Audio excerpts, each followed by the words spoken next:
I don't need to show anybody anything about myself. My accomplishments are going to speak for themselves. So here's my sweatshirt, and here's my tennis shoes, and here's my jeans. You wanna know who I am? Look at my bank account. From the NXT studio in Southern California, this is the Power and Market Report. I'm your host, Albert Liu. I'm joined today by Jeffrey Tucker. He is the editorial director for the American Institute of Economic Research. He's also the author of many thousands of articles in the scholarly and popular press and 8 books in 5 languages, most recently, The Market Loves You. Jeffrey, thanks for joining me once again on the Power and Market Report. You're one of my favorite people in the entire world to speak to, so thank you very much for coming back on. How are you? Well, you always flatter me when you call me up, and you're the wonderful interviewer because you seem weirdly and fascinated with what I have to say. So that's always great, I love talking to you, Jeffrey, because I can take notes down and we can talk about what I have on the paper there, or we can just talk about anything else and it'll be equally fun and equally interesting. But I felt like I brought you on here for a specific purpose about an article you wrote. Yep. You have many articles actually since then, because a month has passed and you're an absolute prolific writer. But let's start with the one that got it started. You wrote an article, "My phone is amazing, please don't call." And that was a wonderful article. And the thing about you is you just have a way of taking the pulse of society and just really nailing it succinctly. And I feel like one of the worst things that someone can do is call me, and even worse, leave a message. And I'm not even, I'm not a millennial. I'm not young by any stretch, but I feel that way. So this must be an epidemic. So tell us what's going on about that. Isn't it so funny? I just remember growing up and we had a phone on the wall, and it was the most exciting thing in the world for it to ring. And everybody would race to pick it up and say, "Hello, the Tucker's residence."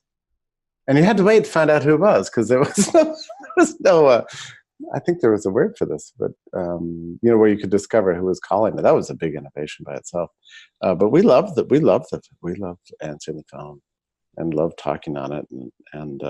But the technology got better and better, and here we are today. And so we all have a list in our head of about 4 or maybe 5 people who are allowed to call us. Family, your boss, maybe 1 or 2 close friends. Everyone else, forget it. And if they're calling, you figure that they're probably in danger. But then you think, well, probably not. They're probably just being annoying. So you don't answer. And then you text back and you say something like, "Did you call?" So, and I don't know. I mean, I played around with the theory of why this might be true, and I think my first thought was that we have now perfected the phone. I mean, the sound is amazing. You can't do anything on the phone. If you're biting your nails on the phone. This happened to me the other day. I just walked into the hotel room. And I was talking on the phone, and I grabbed, of course, inevitably, I can never resist the hotel minibar ever. So I walked in, and there was a little, one of those little crunchy bars or something. That unwrapped it. Person said to me, "How's the hotel minibar? You like that peanut snack?" How did you know that? Well, with the modern phones, you can hear every crunch. Oh my gosh. Yeah, it's really embarrassing. It's like mortified.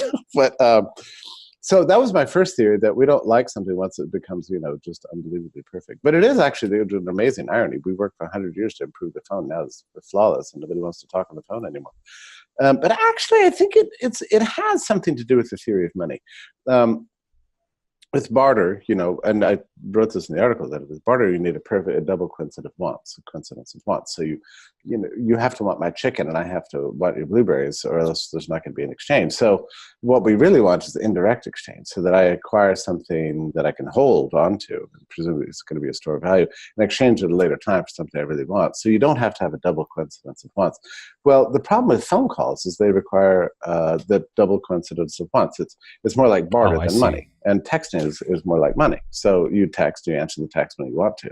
So you get this indirect exchange. So I think in retrospect, the how would you say, the the fact that the phone call has been deprecated to such an extent is explained by reflection on the history of money and its superiority as a indirect means of exchange over barter. So that's interesting. My so if we just got rid of that voice communication, or at least the traditional voice communication, and went all to Skype or WhatsApp, where you can say available or busy or invisible, that's how you'd get your double coincidence.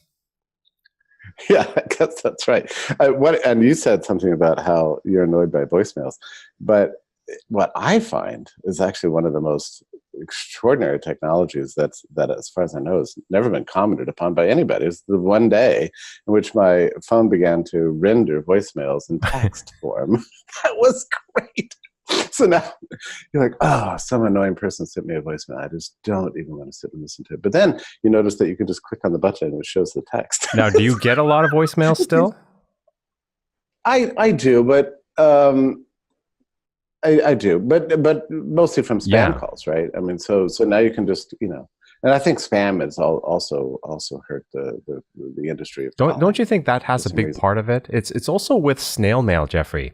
The only stuff I get through snail mail are things related to taxes and bills from people that are so behind the times that they haven't switched to ACH or other electronic means. It's always bad news, it seems. I'm not winning lotteries. I'm not getting letters from long lost friends. It's always bad news. No. And, isn't it something nowadays, I don't know if you know this, but almost anybody under 30, when they move into a new apartment, they'll get a key to their mailbox. They don't check it again until they move out. I love it. That's the way I would want to do it, actually. It's true. And it's interesting, like finally, the Christmas card is completely gone. I've been waiting, for years. People say, "Oh," I'd say, "Well, why should we send Christmas cards? That's not a good thing. Christmas cards. Nobody wants Christmas cards." Oh, no. Christmas cards are very wonderful. I kept thinking at some point in history, the Christmas card will go away, and sure enough, it's just completely gone now. With the exception of, handing them out in the office or maybe loved ones or something like that. But yeah, it's mostly entirely gone. I do. It's the mails are just. That's actually one of the great things that's happened in my lifetime. Is the complete vanishing of the importance of mail. It's really true. And in the meantime, I don't know if you know this, but the post office is proven so unbearably inept at mail forwarding. I mean, I think they've just stopped. I think it's just a routine they go through. They just pretend, sure, fill out this card. And they're like, one of those, toss it over. It's just gone forever. But, it's what's funny about this is the government, and it really is ultimately a government system. They're still very serious about your mailbox, Oh, absolutely. We don't mess with it. And nobody, you better not touch the mailbox. And stay away. If you're going to live in an apartment, and the mail person comes by to deliver the mails, they put up a big barricade, and if you try to get through, they want to arrest you. And they can, I think. Wait, are you kidding me?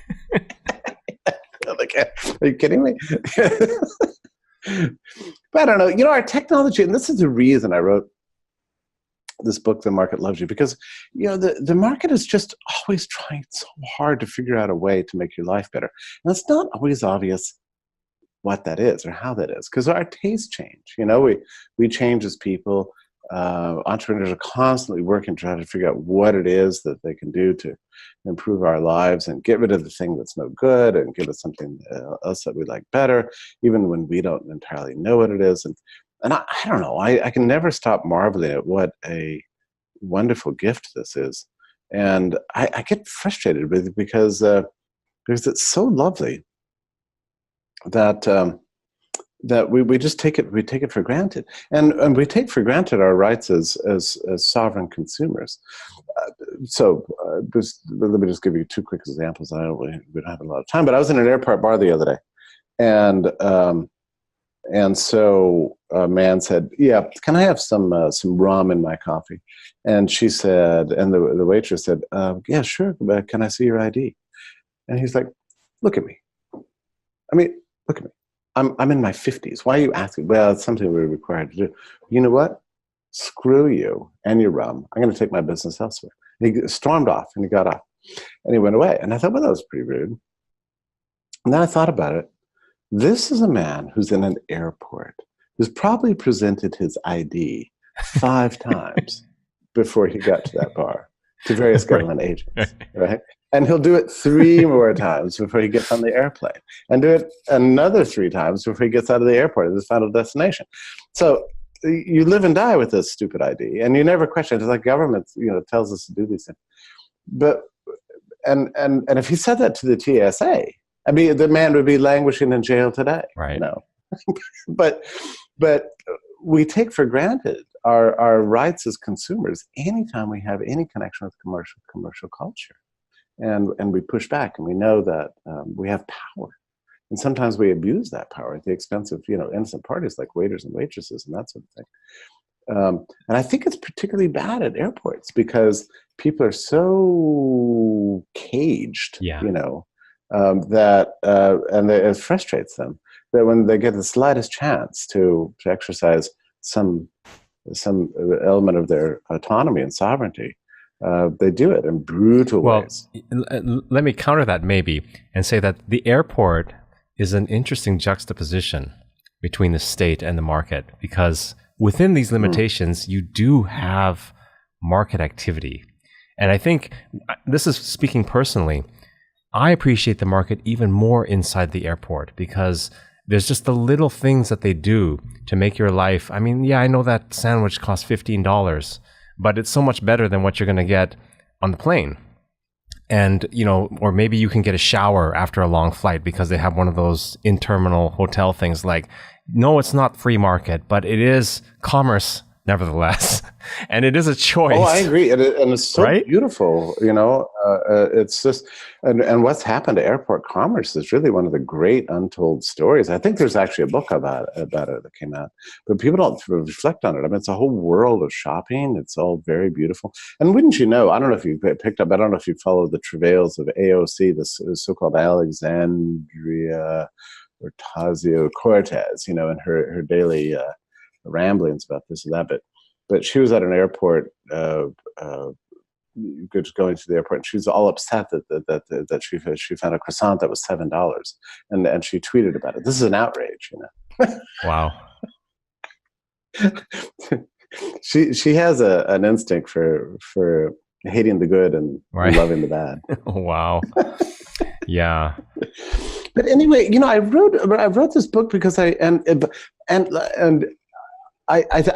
like very much this book. First, I think since I've been at AIR, I've written my best work of my entire career. But I think about my first book was a kind of a rebellious, ignore the rules, hack a shower head, drink bourbon for breakfast, and all this kind of stuff. But it was fun. And then my next book was a book on intellectual property and celebrating the digital age. And I've always been sort of futuristic in all these works.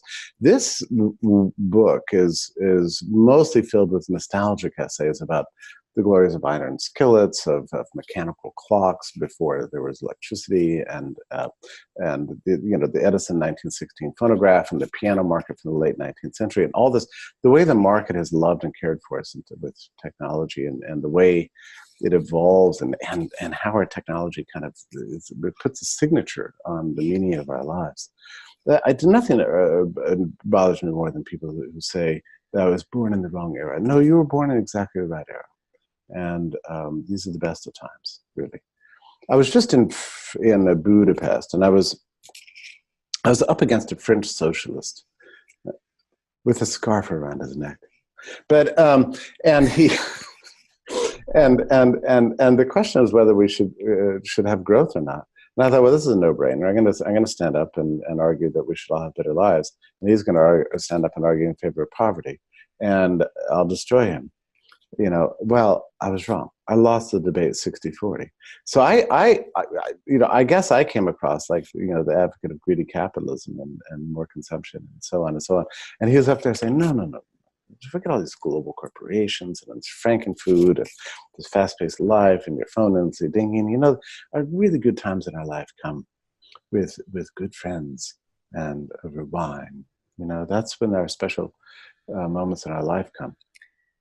And I pointed out that, of course, there's no wine without international global capitalism. And there's no chance that you're going to get that wine at all. I mean, from the shovels that you're digging to plant the bushes to the steel drums that you're holding the wine in, and the trucks that you ship the stuff on. It's all reliant on global capitalism, and these people are just living in illusion. But they just don't understand the funny way in which global capitalism that we've experienced over the last, especially like 20, 25 years, has enabled them to live these lives of minimalism. Yeah, exactly. I mean, this feeling. I mean, we used to all have just so much stuff, big houses and books and libraries, and we had 5,000 to 10,000 books in our houses and so on. So we had to carry around so much junk we couldn't function without an 18-wheel tractor of things to carry around with us. Now we've all discovered that we don't need all these things, and we just need our MacBook Airs and a couple of changes of clothes, and we're good. I mean, this is what the market has done for us, and it's a beautiful thing. It's beautiful in terms of our life quality, but unfortunately, it creates an illusion, for many people that that material goods are really quite a distraction, and we don't need global capitalism. It's not true. Global capitalism is what's made it possible to have these kind of lives of minimalism and to brag about it. Oh, if this doesn't spark joy, I'm going to throw it out, and so on. And I agree with all this. I like to live minimally.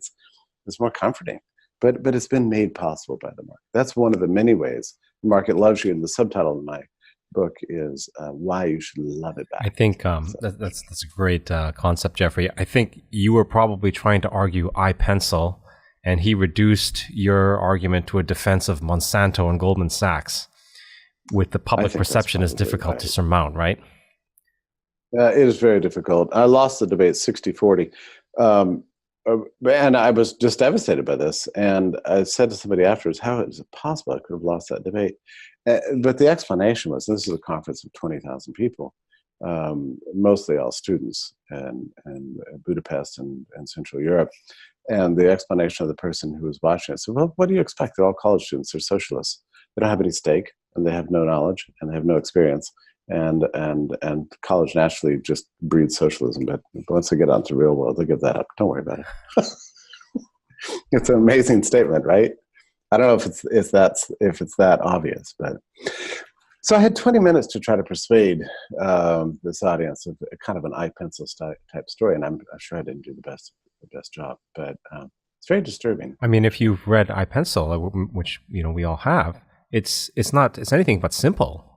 Right? I mean, maybe conceptually it's simple, but when you actually start to try to appreciate everything that's involved, it's anything but simple. The fortunate thing is that it's sort of self-organizing.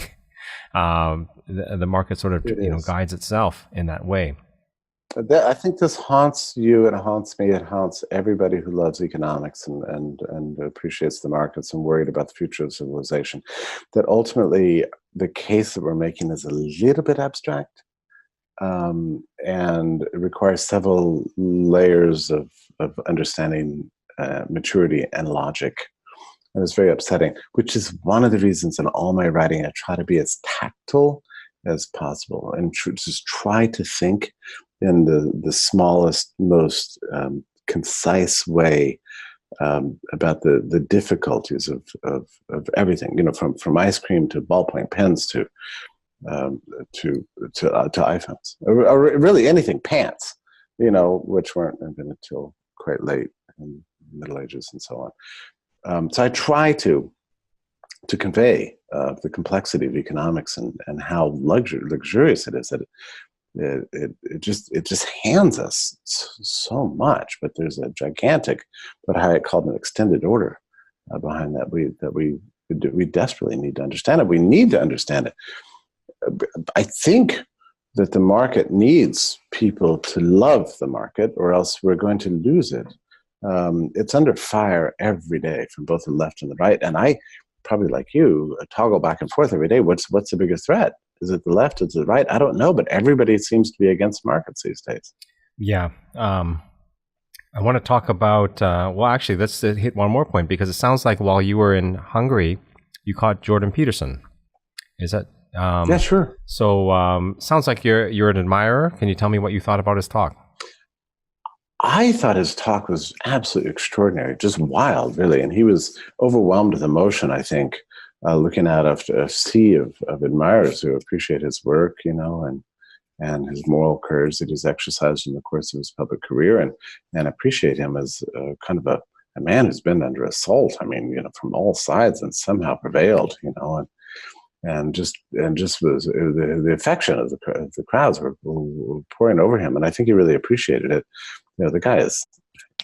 I mean, my article was trolled so hard. I don't know if you saw this, but I had thousands of people denouncing me. I mean, it's like, it's insufferable. But there's another layer to, I think, the emotion that overcame him at this occasion. It was because he was in Budapest. I mean, Budapest, which was part of the old Austro-Hungarian Empire in the late 19th century, and then, united both Buda and Pest into a single city.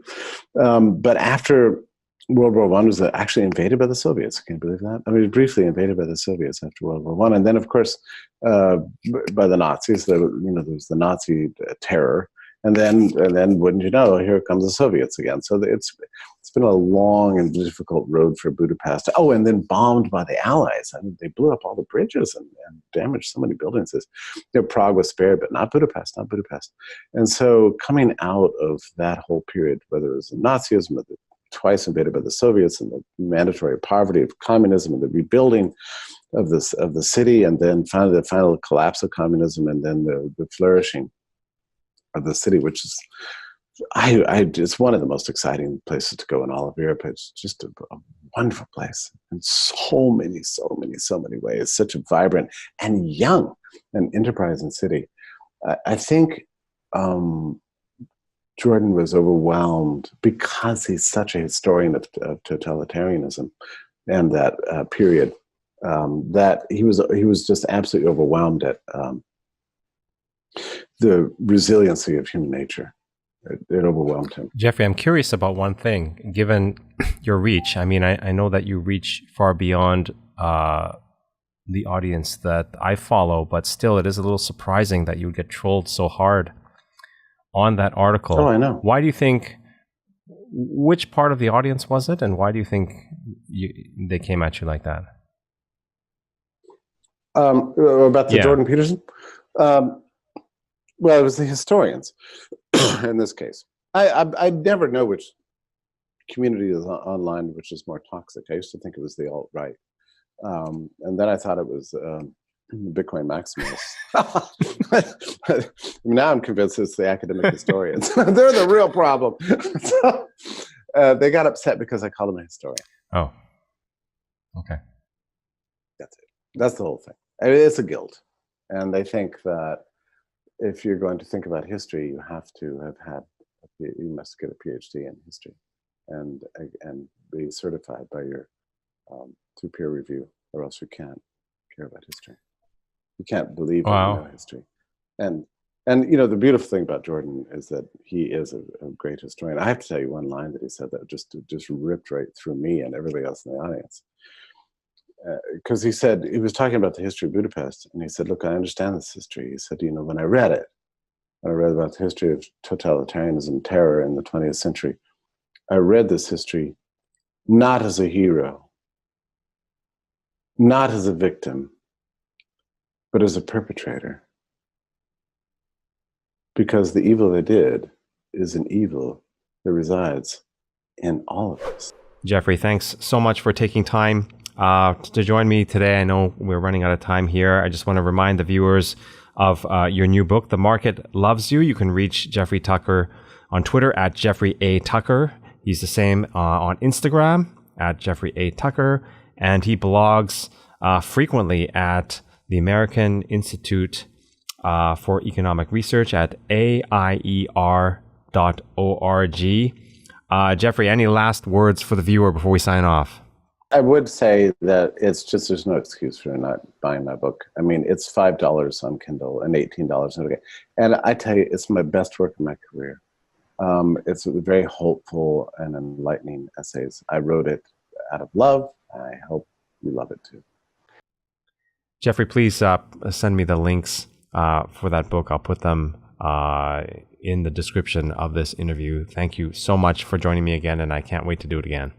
Okay, thank you so much, my friend. Bye-bye, Jeffrey. You put on fancy clothes. This isn't to show off. This is to honor others. It's to say, I think you're important enough to warrant my extra fuss over my dress.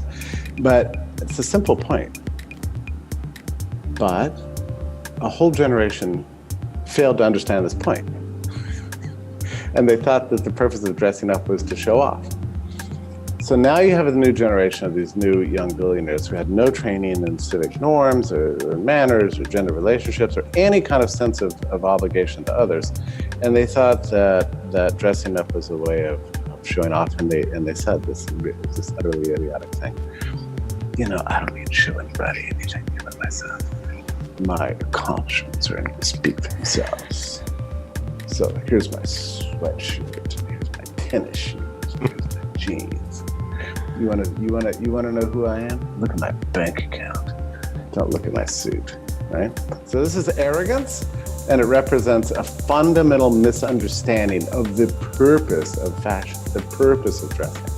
It's completely missed a whole generation. Right, Jeffrey. I think this is the second day this year that I haven't shown up in a jacket and tie. So I'm very embarrassed that you gave me this lecture on this day, but well said.